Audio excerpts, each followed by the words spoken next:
Hi everyone, I am May, and today I'm going to talk to you about my capstone project. The title of my research is Reimagining the Sound Transit District, how a revised fare model could transform the region's reliance on public transportation.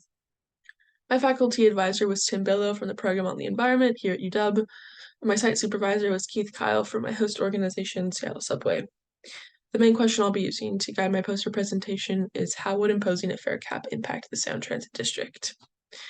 Imagine the greater Seattle region connected entirely by a high-functioning subway system that can get you from U District to Ballard in approximately 7 minutes. Now, what if I told you that some of this infrastructure exists, just not to the extent that we'd hope? This might trigger a question within you. Wait, Seattle has a subway? I heard this question nearly every time I talked about my internship and research this summer, and the answer is yes. Seattle has a subway, but you may have heard it referred to as the Link, the One Line, or the Light Rail that currently exists between Northgate and Angle Lake. Over the summer, I put in 150 hours interning with Seattle Subway, a nonprofit organization focusing on light rail expansion in Seattle and the greater Puget Sound region. In the left-hand panel, you can see in the background section, Seattle Subway's vision map. The dark black line shows what currently exists between Northgate and Angle Lake. Every other line is something that is yet to be created, but what Seattle Subway envisions for the greater Seattle area in the next 50 to 100 years. My internship was centered around the creation of a hypothetical draft environmental impact statement and participation in public outreach events designed to spark public interest in transit expansion. You can see in the middle panel a picture of me and my internship partner at the Ballard Farmers Market discussing the potential deletion of the South Lake Union Station in the most recent transit expansion approved by voters, ST3 or Sound Transit 3.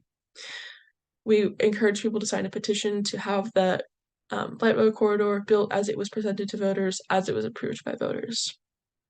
Outside of my internship at my full-time job, I ran a promotion where visitors were rewarded for transit or non-car centered commuting. This was a bike-specific promo, so if people rode their bike to the gym, they were rewarded with a monetary reward, which could either assist in a reduction in the cost of their membership or something else that they would like to purchase within the gym.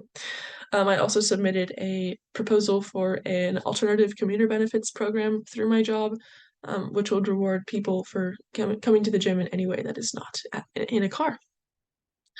My research this summer focused on fare payment models, that is FARE, not FAIR, but when it gets down to it, those things really do go hand in hand.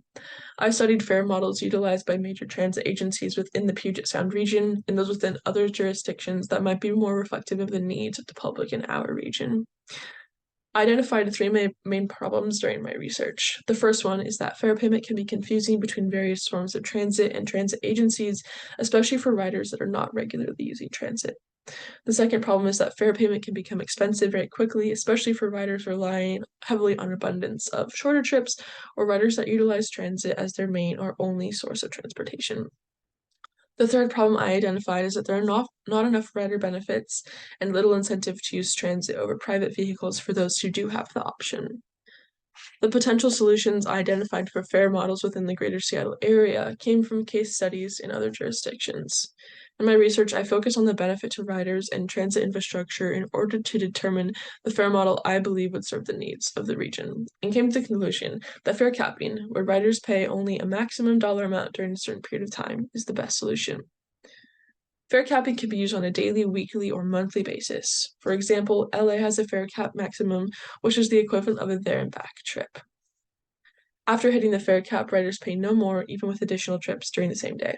This essentially earns them free rides for the rest of the time that the fare cap is imposed. This can also be used on a weekly basis and often mirrors that of a typical work week, typical 9 to 5. So 10 payments of going there and coming back. And any additional rides outside of that weekly fare cap is technically free for the rider. The benefit of imposing a fare cap expands interest in utilizing transit because people are encouraged to take transit for trips they would not have originally considered in order to earn them free trips. This improves commuter benefit and encourages riders to continue to use transit. We all live in Seattle. We know the Seattle traffic problem. Compared to other metropolitan areas, Seattle's transit infrastructure is lacking. Expanding transit and revising fares go hand in hand with establishing transit as the most appealing form of transportation within the city. To discuss results, we see that emphasizing fair payment in attractive ways helps to maintain service and maintenance, especially in a region where demand for transportation is increasing. Something that I really focused on during my personal research is the idea or potential of having free fares in Seattle, but this is just not realistic. Without fair revenue, service and maintenance are threatened, which makes permanent free fares unsuitable. In fact, forfeiting fare collections for Sound Transit alone could result in a loss of $100 million in revenue each year. Again, this makes it a really unsuitable fare model. I think something really cool that Seattle does is for special events. There are times when transit fares are free. This encourages people to not use private vehicles to get to large events that might draw a lot of traffic. In terms of ridership, we kind of already talked about this, but it really encourages people to continue to take transit in order to quickly earn their free trips. Ridership increases when there are tangible benefits to be earned, and fare caps guarantee the best fare every single time. In terms of revenue recovery, a fare cap can pair nicely with existing models in order to situate them in more attractive ways. In the third panel, the results continued under revenue recovery. This table shows every single fare model that is used in the Sound Transit District. You can see that there is quite a big discrepancy in payment, which furthers the point that current fare models are not super suitable. It can be overwhelming and confusing to try to figure out what fare you're paying, especially if you're bouncing between different modes of transport. But imposing a fare cap on every single one of these reduces confusion. People are only paying a certain dollar amount every single day, and it increases equity when people are able to access multiple modes of transport, especially if there is a mode of transport that is more convenient for them, but typically more expensive. In the next 30 years, an estimated 5.8 million people will live in the greater Seattle region. Investing in equitable transit and payment models has the power to situate transit as the most attractive form of transportation within the city. Investing in equitable transit and payment models today will set up the region for success by delivering high-functioning, attractive transit and tangible benefits to riders that encourage their participation in the system. I just want to give a quick acknowledgement to my friends and family for reminding me that I can do hard things. Because of them, I am graduating and learning to be a little bit more proud of myself.